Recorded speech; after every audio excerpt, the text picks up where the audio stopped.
What is your greatest fear about your financial future? Here on the episode of Ground Zero Minding Your Money, we are going to talk about just that. So stay tuned.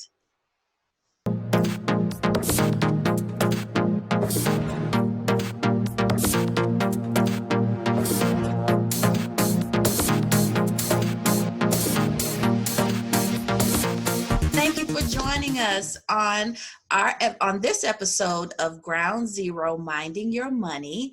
I am Nikovana Shannon, the CEO and founder of Shannon and Associates Inc.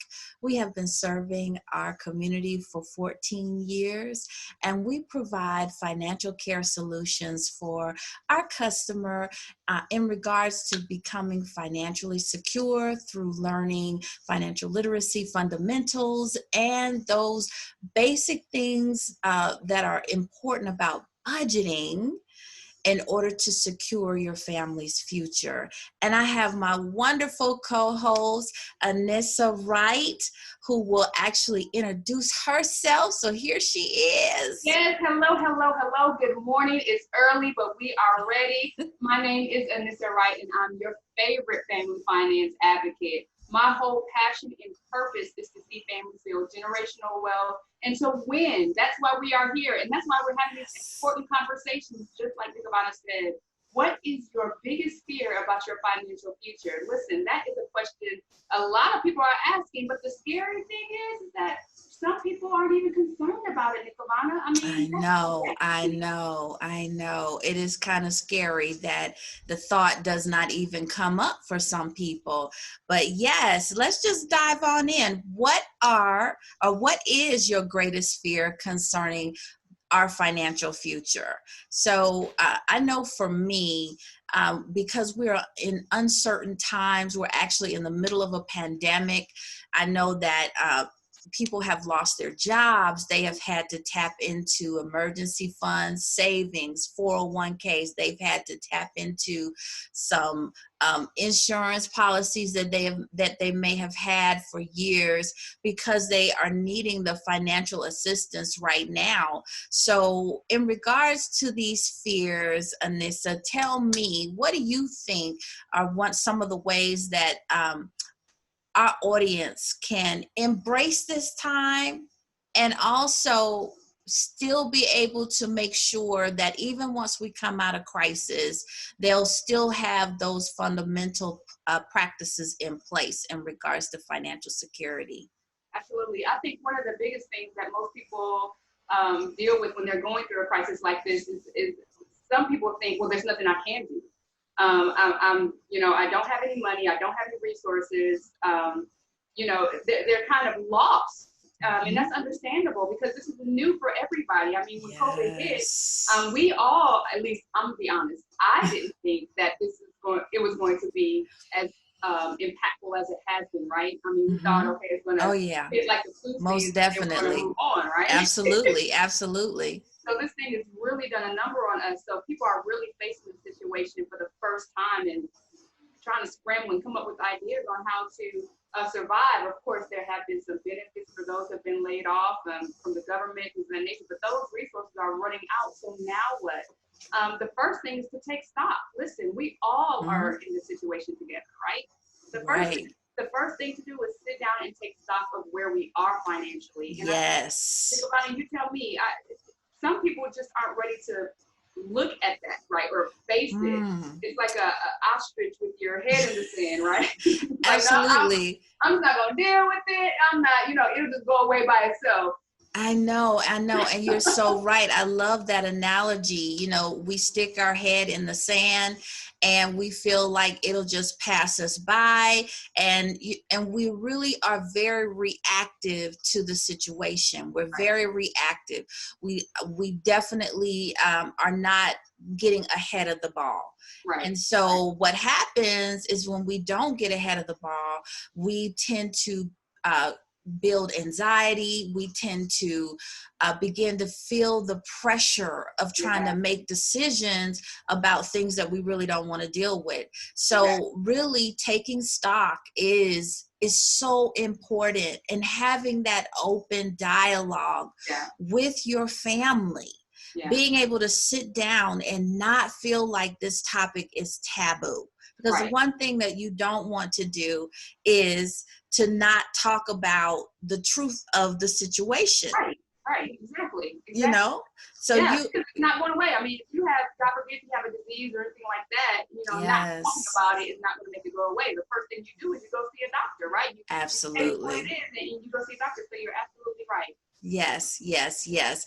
And I know even with that, and just like you said, if it was a medical condition and, and one of your family members was suffering from that medical condition, you would go to the hospital or seek emergency care in order to find out what's going on, implement any type of preventive type of process Right. that would, one, expose what the problem is and hopefully get better. That is exactly what we need to do with our finances. Exactly. And That's it. Starting from yes, ground zero, just like we're talking about here, at the very basic, the base of everything.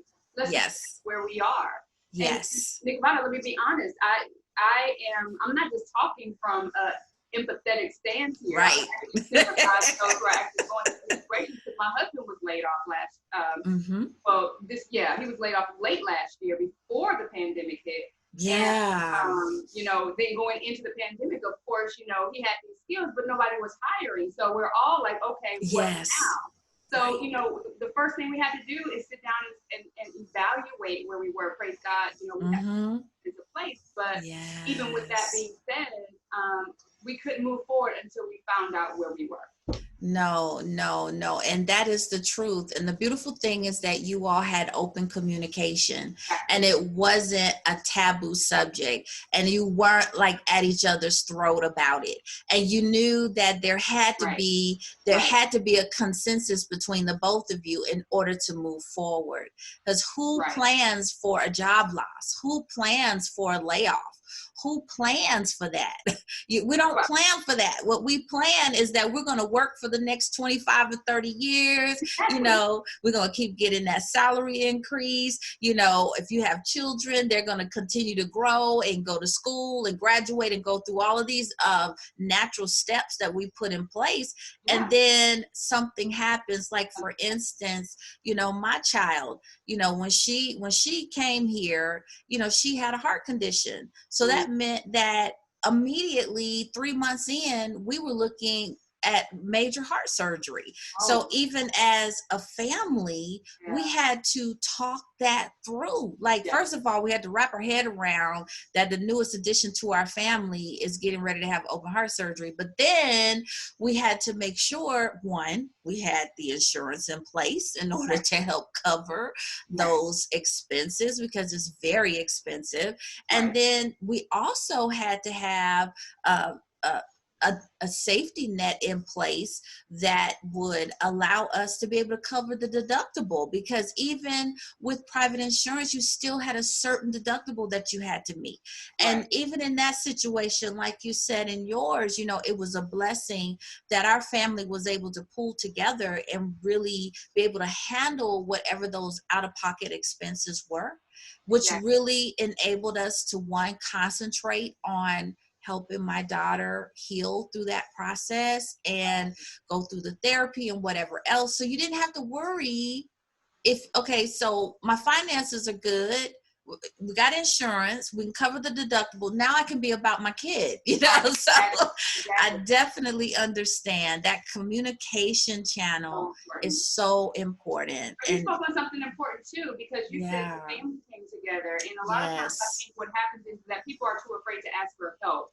And we just can't be that way. Again, money can't be, our financial situation can't be so secret and, like you said, so taboo that when we do need help, we don't reach out and let those who care about us know how they can assist us during this time. Because if your family members, most, and I know there are some exceptions to every rule, right? Always. But for most people, if you have people that care about you and they see that you're trying to mitigate the situation, you're putting in all your effort to make sure that you're doing what you can to support yourself and support your family, they're going to do what they can to support you in that effort. So it's Yes. okay to reach out and say, hey, listen, this unexpected thing happened. Yes. Lost our jobs, the insurance is, gone, Yeah.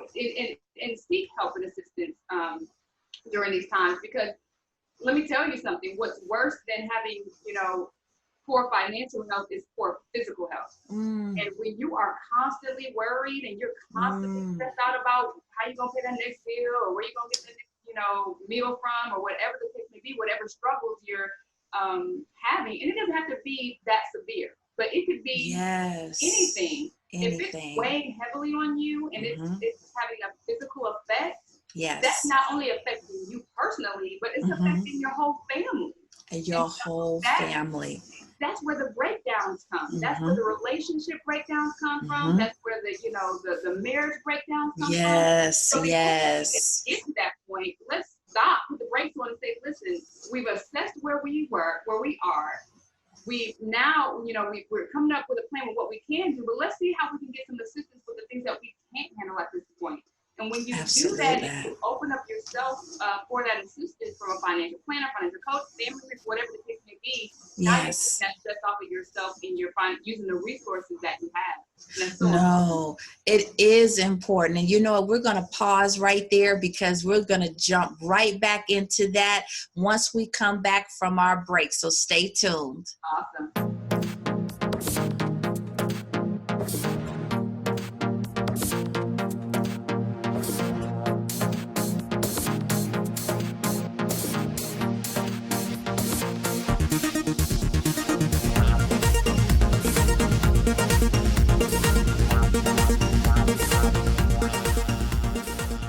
All right, we are back and we are going to continue this discussion on what is your greatest fear about your financial future. And we actually left before we went to break, we were talking about stress and how stress can wear and tear on your body and how it can wear and tear on your mental health. And Anissa, just to kind of piggyback off of what you were saying, yes, stress is a huge factor that many people have to think about when it comes to financial hardship and how we deal with stress. And stress can show up in so many different ways. It could show up in arguments, between spouses. It could show up in how aggressive we are with our children, how we talk to them, how we interact with them. It could show up in as depression. You're just feeling so lethargic, and you can't think through a process because it's so hard, and you just feel the weight of the world on your shoulders, and you may feel like you have no way out, or you may feel like you don't know how to ask for help, and you may not know what that asking for help may look like. And I know one of the things that you were saying is having the courage to ask help from a financial advisor or a financial coach or a financial counselor. And I think that is so important. And that's why we really want to take this platform and encourage our audience to know that it is okay to ask for help. Right. It is okay to put in that extra time, put in the extra effort. There will be, sometimes there's an extra cost depending on what that looks like.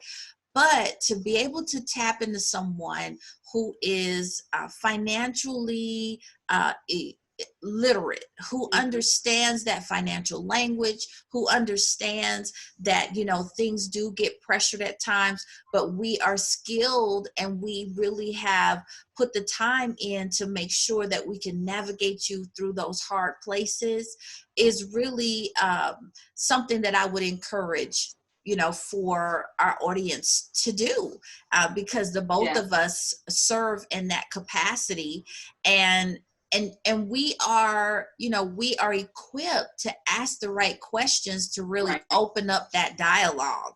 Right. Yeah. And not only that too, is finding again the the solutions to the problems that exist. Some people, again, when they're faced with these situations, think that there's no alternative. Like, this is just the way it is, and there's nothing I can do about it. When that's absolutely not true. Even the most um, adept money makers, right, Yes, have right. had some form of financial troubles in the past. I mean, everyone has, but the difference is that they had the wherewithal to go to someone that Hmm. didn't have the skill set that they Right. had to help them through that situation. And you don't Absolutely. have to be rich in order to have a financial planner or a financial coach.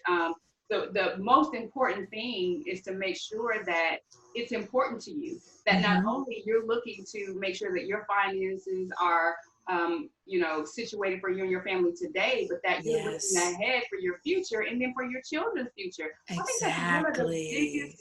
biggest things that we within our community that we're not really thinking about actively, right? I mean, we're Right. struggling just to get through the day to day, and not all of us. I'm not painting this all with the same Yeah, paintbrush, yeah, but a yeah. lot of us, right? We're struggling to get Yes. through the day to day, and we're not thinking about the long term future, right? Right. And Right. so that's something where we really need to take a mind shift there and think Yes. about, okay, I need to make sure that, I'm taken care of today, but now let's start thinking about tomorrow and then, the next generation and then the next generation, because it's a cyclical thing. We need to make sure that we're not just caring for ourselves, but for the generations to come. And then we No, won't find I ourselves, agree. certainly our children, our grandchildren won't find themselves in situations where they have to live paycheck to paycheck or in poverty, because Right. we've changed that cycle. Yes. We've implemented plans and made decisions to affect not only our financial health, but theirs as well. No, I agree with you 100%. And when we think about long-term financial planning, it's not just the first year or the second year or the third year. We really are speaking about, 5 to 10 to 15 years out. We are really anticipating what your financial shift is going to be, and how when you do get to that year 15, you are really where you want to be.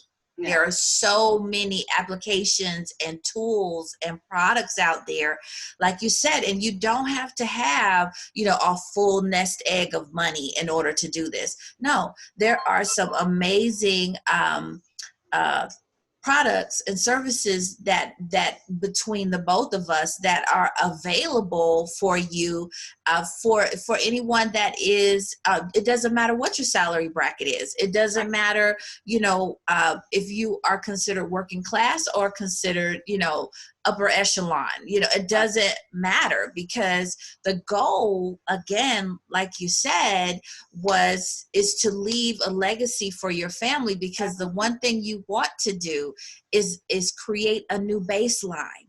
You Exactly. don't want the same baseline for your children.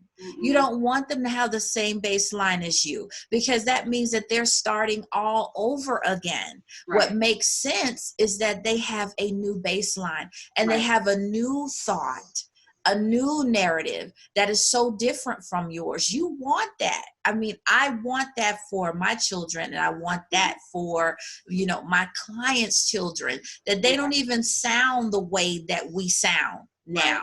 They actually talk as if they have options. Mm. They actually talk as if they are able to access certain circles and sit at certain tables with confidence in knowing that I belong here. It's not because, I'm not fighting to get here. I'm not trying to prove to you that I'm supposed to be here. No, I know that I'm supposed to be here. Right. And if I cannot sit at this table, then you know what? I'm gonna create my own table, Exactly. because I have the wherewithal and a new baseline to know that I don't have to take this. Yeah. It's a new narrative. So that's really the exciting part about planning for your financial future, because your legacy is going to be able to walk in things that you never ever thought you would walk into. Right. Right. Right. And that's so super important. That's a great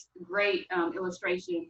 Nirvana, and it all starts with educating yourself. Listen, if we stay in the Mhm. same position with the same information around the same group of people who are doing the same thing that we're doing, that's not, educating themselves or educating us, listen, Yes. nothing's going to change. There has to be Nothing. a change in the mindset.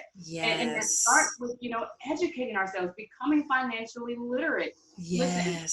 the rich aren't rich because they wear Superman capes. Absolutely. No, that's a great point. That is so true. And it's because of their financial literacy, and everybody Hmm. has access to this information. And we just need to get our hands on it. And so that's super important. We can change our dynamic, we can change our surroundings, our environment, but it first has to Yes. start here. We can't change the outer environment That's that we're in good. before we change our inner environment. And so that all starts with starting to think outside the box. So now we know we've assessed where we are, we're Yes. asking for help, and now we're going to Yes. educate ourselves and start to gain access to the information that's going to elevate us out of the current situation that we're in, whether that's via a financial coach, reading, whatever Yes. the case may be. There are Yes. solutions. We just have to get access to that information, and it's out there for Hmm. sure. Yes, yes. And just to piggyback off of what you said, when you tap into your financial advisors or financial coach or financial counselors, these individuals have that information, or they know how to access it. They know where to go to get it for you. So Right. you don't have to struggle and try to figure it out. You don't have to try to go and dig through mountains and mountains of websites Right. or however you are trying to gather information, which can be overwhelming and discourage you from Yeah. not wanting to do it because there's so much out Yeah. there. And Yeah. depending on what you are looking for, there are things that could be said that could scare you in regards to um, onboarding costs. Well, it could look like you have to look like this in order to look like that, or you need to have this certain amount of money in order to be able to do this. And the beautiful thing about working with someone that has your best interests at heart, which Yeah. is your advocate, we are financial advocates for you. We are going to sift through the noise, sift through all of that jargon, sift through all of what may seem overwhelming, or what may even be attractive to you, but it may not be the best fit for you. Right. And we are able to sit and talk to you about that and walk you through it and come up with a customized roadmap that will get you to where you're trying to go. Because at the end of the day, you want to see your goals come to pass. At the Absolutely. end of the day, you want to see those bad habits broken and new habits put in place. At the end of the day, you do want to know that when you take your last breath, your family is good. Be Mm-hmm. your spouse or significant other or children or even caregivers. You're caring for someone and something unexpectedly happens to you. It is assuring to me to know that there are applications and tools in place that no matter what, my legacy is covered. Absolutely, That's comfort. absolutely. That is so true. And Mhm. those are some. I mean, that is so true because it's not just about us. But there's one last thing, and I know that we're running out of time. But there's one last Yes. thing I want to make sure that everyone knows. About situations like this pandemic that we're currently in, a crisis, or any situation where you find yourself, oh my gosh, this is new. What am I going to do? Right. More entrepreneurs have been born out of Yes. necessity than they have been born out of just pure whim. So Yes. if you have a talent, and everybody does, Mhm. if you have a skill, a talent, now is the time to explore that. Listen, I firmly believe, I always tell my children, if you want to go to college, great. If you have a passion that requires a degree, that's absolutely wonderful. You want to be a doctor, lawyer, then go to college. But college is not for everybody. It's not the end all be Right. all. Right. If you have a skill, you can turn that skill into a business. And now Mhm. is the time to explore those opportunities. We really need to get out Absolutely. of this paycheck to paycheck ideal that's the American dream. It's just not. I mean, for No. some it may be, but for Right. the majority of us, it's not. And Yeah. you can really be the decision maker of Mhm. how much you're worth. Your hard Yes. work and your work ethic could turn into coins, and you Hmm. determine what your net worth is going to be, and not someone who is managing you or has hired you, right? Absolutely. So these are opportunities. Right now is the time to really start thinking outside the box in a way of what your financial future can look like. You can absolutely, and I'm here to tell you from personal experience, turn your financial situation around using the tools and resources that we discussed today. And let me tell you, this isn't the end, Nikavana, is No, it? it's not. Because we have some episodes coming up for you guys. I Yes. tell you, we're going to be spilling some tea, right, girl? Yes, we are. Yes, We're we going to be are. spilling some tea. And let me tell you, you do not want to miss what's coming up No. your way, because Ground Zero, minding your money, is all about just that. We're going to show you how to mind your money, how to build generational wealth, and how to live a life that you never thought you could by being financially sound. So, Nikavana, listen, I had such Yes. a great, this was so fun. Yes, I'm it so was. glad that we Yes. decided to do this, because listen, this is information everybody needs, right? Yes. No, it is. It is information that everyone needs, and we absolutely are going to bring it to you. We want to make sure that we touch on those questions that you have. As you continue to watch future episodes with us, we want to address those questions on our episodes. We want to continue and build dialogue with you. And we really want this to be a community. We want you to know that you can come to us, Ground Zero, minding your money, and get questions answered. Right. You are able to put some financial situations that you may not have been able to deal with to bed, because we were able to talk it through. We Right. absolutely want to increase your financial language. We want you to know how to navigate through this world of money, and the importance of knowing that money is a tool. And it's a tool that is for you to be able to win. And Right. when you know how to properly use this tool, which is money, you are setting yourself up for a bright future. You are Yes. setting your family up for a bright future and for financial security. And that is really our end goal, is for Yes. you to be set up and be financially secure. Absolutely. So, you know what? I appreciate you joining us this evening. Please feel free to reach out to us and let us know your thoughts and comments. Please just pay attention to when we will be on next, so that you will be ready. Have your notepad ready, have your pens ready, and we are going to jump into a new topic, our next episode. So I am going to pass it off to my co-host Anissa, and she is going to close us out, and we look forward to seeing you next week. All right, everybody, we will see you next week. And don't forget, like she said, bring that pencil and pad, because you're going to need it. I had so much fun with you this morning. We'll see you next week. Bye. Bye-bye.